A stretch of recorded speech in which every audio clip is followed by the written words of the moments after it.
This is chapter 12. Chapter 12 used to be separated into several smaller chapters, so it's a fairly lengthy chapter, you'll notice that, and just keep that in mind, that it used to be several smaller chapters. So let's go over it. First discussion is on the context of friendships. And so, of course, that's defined and described in your textbook. Now, it's important to understand that obviously it's via our communication that we maintain our friendships and our relationships. It's how we establish them, it's how we create them, and it's also how we terminate them. There are different types of friendships. Your book gives you these, and they are measured in terms of length. They can be measured in terms of obligation. They can be measured in terms of function and the amount of contact, and so on and so forth. In terms of the way gender and communication affects friendships, obviously your same-sex friends, two girls, two guys, those are typically the first types of friendships that we form, and the communication is different. If you get an opportunity, you might want to consider signing up for the gender and communication class, because that really focuses in on the differences between the way that men and women communicate in a variety of different contexts. Opposite sex friendships are a little bit different. There's a little bit of a different dynamic in there, and again, those are explored. There is a difference between gender and sex role, and also sexual orientation. Those are not the same thing. So make sure that you're clear on the textbook descriptions and definitions of those differences. It'll be important for the exam and basically just to understand the concept in the chapter. The way that communication works in successful friendships, a lot of it has to do with the alignment of expectations. When you have one person in a relationship that has one set of expectations with somebody else who has a very different set, obviously that creates a lot of conflict and potential misunderstanding. And so you want to have this minimize your expectancy violations, as your book talks about. So these are some of the fundamental things that we expect, to share, to listen, to things to remain private amongst friendships, to honor your word, element of trust, and when wrongs are done, which frequently is inevitable, to be able to forgive and to move on. That's the friendship context. A family is a little bit of a different beast, and communication in the family functions differently on a variety of different levels. Now, in terms of narratives, that's like the idea of a family history, and every family has a different narrative, and so does your family, so does my family. And so that can be your identity as a family. It can be family is the place that we teach morality in terms of what is right. We teach different social expectations about what is appropriate in terms of the way that we treat each other and the way that, even greeting behavior. The family is responsible for a large number of issues that are taught to the child that then perpetuates, that they will then teach to their children. Both functional and dysfunctional families have their own narrative and create their own patterns, and those can be changed, but typically people need to have a sense of awareness before they can institute any change, because much of this is simply subconscious.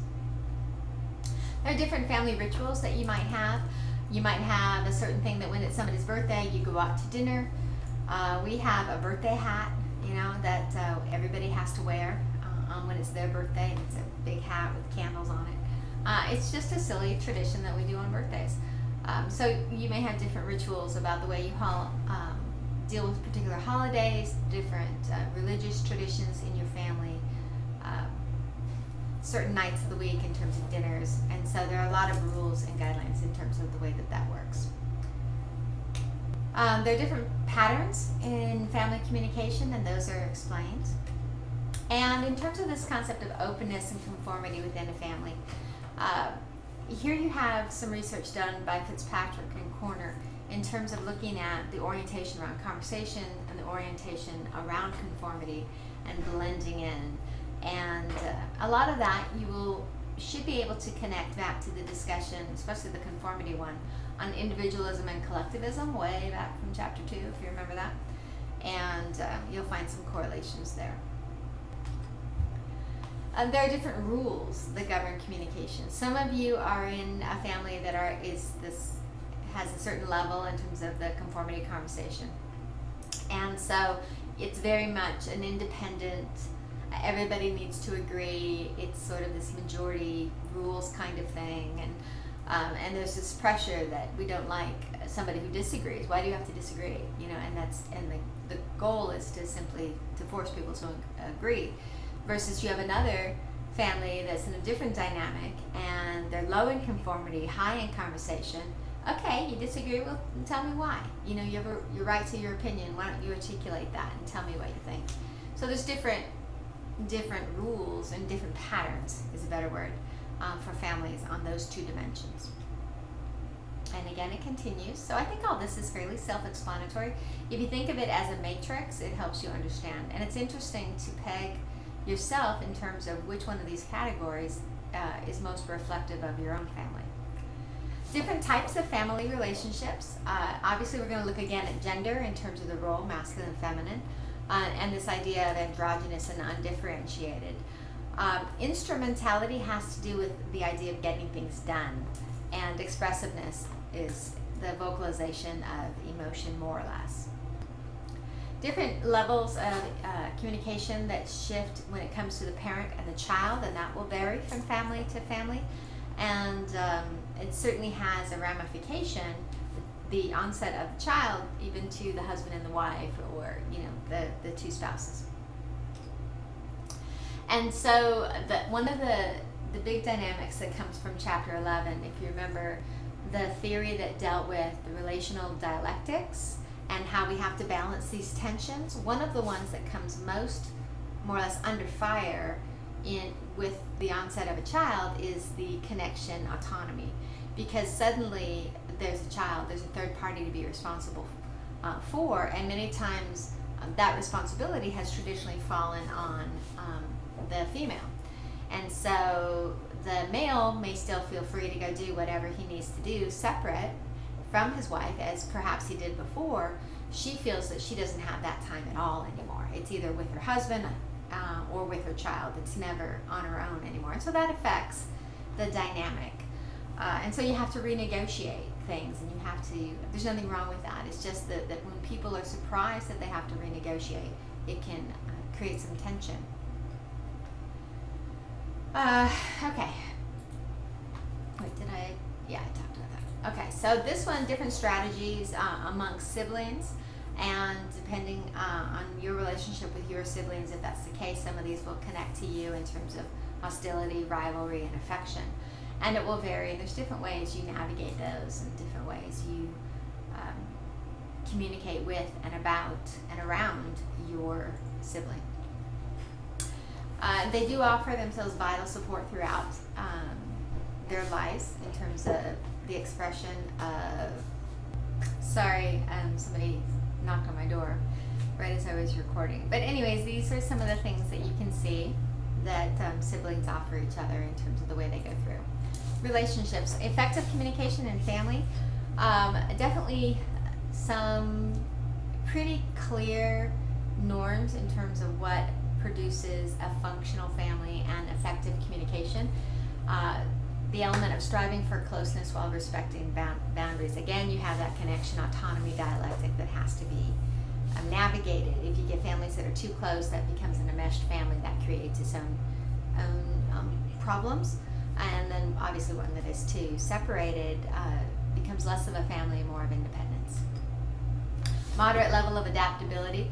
A family needs to be able, especially within this culture, to be able to respond to a variety of different life issues that occur. So you have to have an element of flexibility.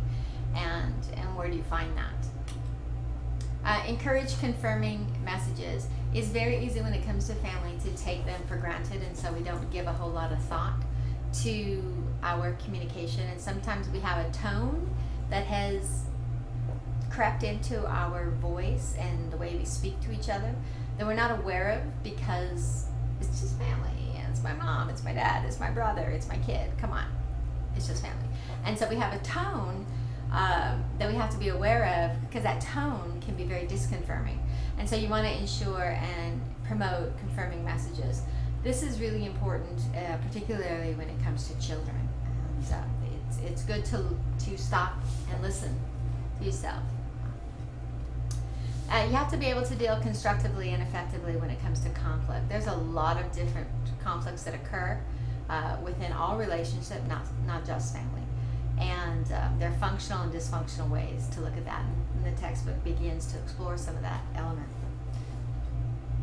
In terms of your intimate relationships, this is your significant other. There are different types of intimacy, and that's really important. There's emotional intimacy. These are the people you're willing to get vulnerable with. There's physical intimacy, which is obviously the physical relationship. Intellectual ideas, intellectual intimacy in which you share ideas. Shared activities, the things that you do together. It's important to note that you do not have to be number one in all four types of intimacy with your significant other. You can be they could be your number one in 2 out of the 4 and still be your significant other. That doesn't mean that relationship is any less valuable than if it has the number one position in all 4 types. So it's really important to understand that. It's a huge mistake that women make.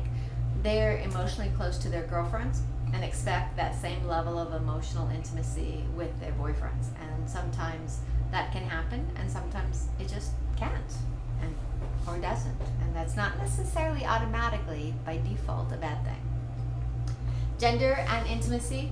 Obviously, intimacy is more important in terms of the emotional level. Men, it's the shared activities and the physical. So it's a little bit of a different need on both genders, and the assumption that the other is just like you is one of the reasons that we have the conflicts that we do across gender. Okay, so here culture gets involved, mediated communication, and that has to do with obviously your texting, your Facebooking, whatever, social media, and that influences intimacy. Interesting studies have been done talking about relationships that have met via mediated communication. They met online, and anyways, that also gets interesting. In terms of commitment, obviously this is your intimate partner. There is a level of commitment in that, and there are different dimensions of that, and the textbook explains and defines. How do you maintain a relationship? You have this special person in your life. How do you keep that person there? How do you keep the relationship healthy, productive, and happy? And there are different ways to do that. One of the things you do not want to do is take that relationship for granted. Stafford and Canary did some research, and they basically have come up with these 5 different areas to focus on, and to make sure that you have that element and that aspect in those 5 areas. That you strive for the closest or the highest level of positivity, the highest level of openness, that you reassure each other constantly and not take each other for granted, that you do things together, you schedule those, and that your social circles merge, and that you do things. I know who he knows who I knows, and so on and so forth. Okay, and if I'm not mistaken, that's the end. Okay, so that is chapter 12. This is a bit lengthy, 13 minutes, but like I said, it's a huge chapter. So that's it for now. I'll see you online.